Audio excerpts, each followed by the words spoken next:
इस देश को एक मॉडल ऑफ गवर्नेंस दिया जिसमें एक तरफ आम आदमी की दिन ब दिन की जिंदगी को उनके परिवार का सदस्य बनके, उनका दोस्त बनके, उनकी जिंदगी के अंदर हमने थोड़ी सी सहूलियत, थोड़ी सी सुविधा करी है। उनका बिजली का बिल माफ कर दिया, उनका पानी का बिल माफ कर दिया, उनके बच्चों, कोई आदमी क्या चाहता है? वो यही तो चाहता है मेरे बच्चे अच्छे पढ़े लिख जाएं, यही चाहता है ना। बच्चों के लिए आदमी एक टाइम की पेट रोटी भी छोड़ देता है, पेट काट के भी अपने बच्चों को पढ़। हमने उनके बच्चों के लिए अच्छी शिक्षा का इंतजाम कर दिया। आदमी ये चाहता है घर में कोई बीमार हो जाए, उसका अच्छा इलाज हो जाए, उसका इंतजाम कर दिया। तो एक तरफ हमने ये सब करा, लेकिन दूसरी तरफ देश की राजधानी है दिल्ली। दिल्ली देश की राजधानी है, इसमें इंफ्रास्ट्रक्चर को भी कमजोर नहीं होने दिया। हमने दिल्ली में मेट्रो, जब हमारी सरकार बनी 200 किलोमीटर मेट्रो की लाइन थी, आज 450 किलोमीटर मेट्रो की लाइन हो गई। 10,000 किलोमीटर सड़कें बनाई। हमारे से पहले 62 फ्लाईओवर बने थे 65 साल में, हमने 9 साल में 38 नए फ्लाईओवर बना दिए। इतने सीवर की पाइपलाइन डाली हमने, नालियां बनवाई, सड़कें बनवाई, कच्ची कॉलोनियों का उद्धार करा। सीसीटीवी कैमरे दिल्ली में सबसे ज्यादा है, न्यूयॉर्क से, लंदन से, टोक्यो से सबसे ज्यादा सीसीटीवी कैमरे दिल्ली में। इतना बड़ा इंफ्रास्ट्रक्चर का काम करा। तो ये जो मॉडल दिया हमने गवर्नेंस का, भाई एक तरफ आम आदमी की जिंदगी में सुविधा दी, दूसरी तरफ इंफ्रास्ट्रक्चर बढ़ाया, और तीसरी तरफ ये सब देने के बाद भी बजट को फायदे में रखा, बजट को घाटे में नहीं जाने दिया। ये दिल्ली मॉडल ऑफ गवर्नेंस है, जिसको मुझे लगता है कि हमारी सबसे बड़ी देन आज यही है। जो लोग हमारे को गालियां देते थे, फ्री की रेवड़ी कहते थे, ये कहते थे, आज वही इन चीजों की बात करने लगे हैं राजनीति के अंदर, स्कूलों की बात करने लगे हैं। ये कोई छोटी बात नहीं है कि गुजरात के चुनाव में प्रधानमंत्री जी को खुद एक स्कूल छोटा सा बना के उस क्लास में फोटो खिंचवाने जाना पड़ा। इसका मतलब स्कूल की राजनीति चल पड़ी है। लोग बात करते हैं कि भाई स्कूल का क्या किया तुमने, स्कूल के बारे में लोग पूछते हैं राजनीति में, तभी तो ये करना पड़ा। अस्पतालों के बारे में पूछते हैं, तभी तो अस्पताल, तो स्कूल, अस्पताल, बिजली, पानी, सड़क, ये राजनीति के अंदर हम लोग लेके आए हैं। इस दौरान जैसा भी संदीप जी ने कहा, ढेरों ढेरों ऐसे लाखों करोड़ों ऐसे चेहरे हैं जो कि कभी सामने नहीं आए। बहुत सारे ऐसे लोग हैं जिनको टिकटें मिल गई, कोई मंत्री बन गया, कोई मुख्यमंत्री बन गया, कोई एमएलए बन गया, कोई काउंसलर बन गया, लेकिन बहुत सारे लोग तो कुछ नहीं बने। वो लोग तो फिर भी आम आदमी पार्टी के लिए काम करते रहे। क्यों करते रहे? कहां से आया ये जुनून? एक बहुत बड़े नेता है हमारे देश के, वो कह रहे थे ये केजरीवाल पता नहीं क्या खिलाता है अपने कार्यकर्ताओं को कि वो जुनूनी रूप से काम करते हैं। हम कुछ खिलाते नहीं हैं, हम केवल देशभक्ति की भावना भरते हैं लोगों के अंदर। जब एक आम आदमी, एक आम वॉलंटियर आम आदमी पार्टी के लिए काम करता है, तो वो ये सोच के काम नहीं करता कि मैं आम आदमी पार्टी के लिए काम कर रहा हूं। वो ये सोच के काम नहीं करता कि मेरे को किसी को मुख्यमंत्री बनाना या मंत्री बनाना या आम आदमी पार्टी को सत्ता में, वो ये सोच के काम करता है मैं देश के लिए काम कर रहा हूं। देशभक्ति की भावना से काम करता है वो। और जब आदमी देशभक्ति की भावना से काम करता है, फिर वो तन मन धन सब कुछ न्यौछावर करने के लिए काम करता है। इसलिए हम तो अपने कार्यकर्ताओं को कुछ दे नहीं सकते। दूसरी पार्टी वाले तो मेरे को पता चला कि वो तो पैसे भी देते हैं, तनख्वाह भी देते हैं, बड़ी बड़ी फौज उन्होंने। हम तो किसी को कुछ नहीं देते। हम तो यही कहते हैं भाई आप ही के बच्चे हैं, आप ही का देश है, अपना ही देश है, सबका देश है। अगर आम आदमी पार्टी के लिए काम करोगे तो और ज्यादा तरक्की होगी देश की। तो फिर जो ढांचा चल रहा है, ढर्रा चल रहा है, वो ढर्रा चलता रहेगा। और इस दौरान पिछले 12 साल में हर 6 महीने में ये एक बार आम आदमी पार्टी की श्रद्धांजलि तो कर ही देते हैं।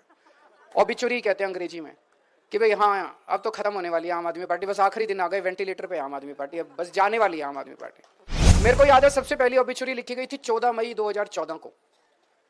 उस दौरान मेरे को याद नहीं आ रहा, लेकिन शायद मैंने किसी इंटरव्यू वगैरह में कह दिया था कि मैं अमित शाह जी के साथ वाद विवाद करने के लिए, डिबेट करने के लिए तैयार हूं। 14 मई 2014 को अमित शाह जी ने एक टीवी चैनल के डिबेट में कहा था कि 16 मई 2014 के बाद अगर केजरीवाल राजनीति में रहा तो मैं पक्का उनसे डिबेट करूंगा। मैं हूं राजनीति में, आज भी हूं।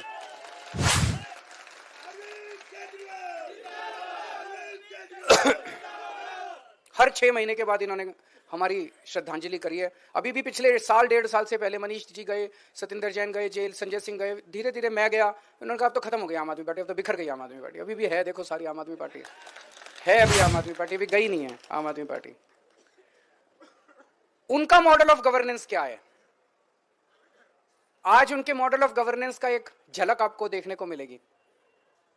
आज शाम को इनके कुछ नेता झुग्गियों के अंदर रहने के लिए जा रहे हैं। जैसे आप लोग जाते हो ना एक दिन के लिए छुट्टी लेके, कभी गोवा जाते हो, कभी मन बहलाने के लिए झुग्गी टूरिज्म कहते हैं, कोई कह रहा था झुग्गी टूरिज्म है। एक रात गरीबों के साथ बिता के आप उनकी गरीबी का मजाक उड़ा रहे हो।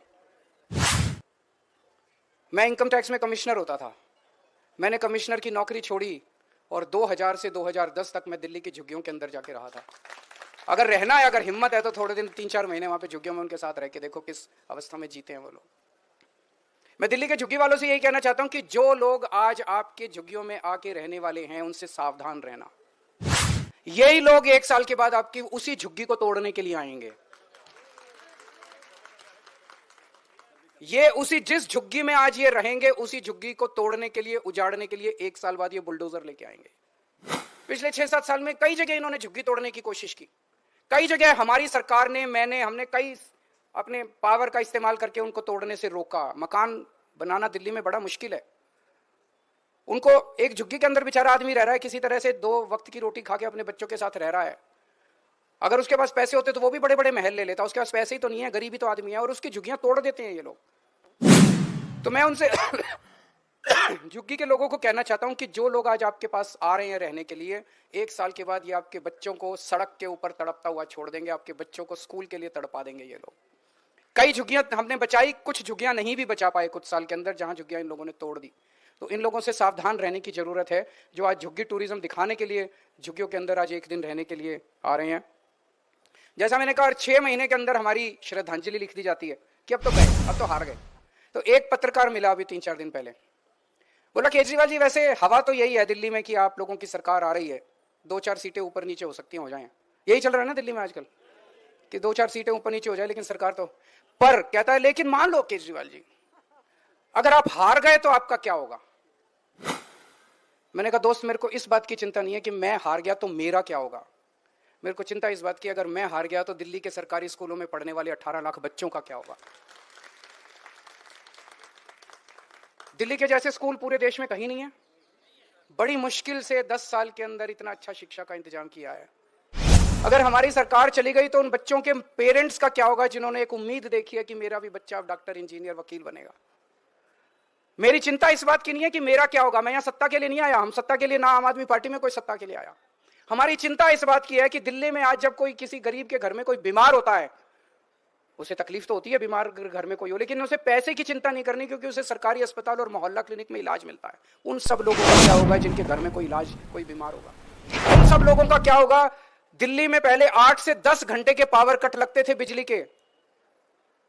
अगर हमारी सरकार चली गई तो दिल्ली के अंदर फिर से 8-8, 10-10 घंटे के पावर कट लगने चालू हो जाएंगे। हमारे देश की राजधानी का क्या होगा, 2 करोड़ लोगों का क्या होगा। आज आम आदमी पार्टी ने पूरे देश के अंदर एक उम्मीद पैदा की है। पहले उम्मीद खत्म हो गई थी लोगों को कि सरकार कुछ करेगी, बस एक बार इससे नाराज होते थे उसको वोट दे देते थे, उससे नाराज होते थे। उस उम्मीद का क्या होगा जो आम आदमी पार्टी ने पूरे देश के अंदर जगाई है। केजरीवाल जीते हारे ये छोटी बात है। केजरीवाल यहाँ पे सत्ता के लिए नहीं आया, सीएम बनने नहीं आया। 2 बार सीएम की कुर्सी पे लात मारी है बिना किसी दबाव के अंदर। आज हमारा संविधान दिवस है। इस मौके पे मैं आप सब लोगों को, आम आदमी पार्टी के लोगों को एक अच्छी बधाई देना चाहता हूं कि एमसीडी में हमारी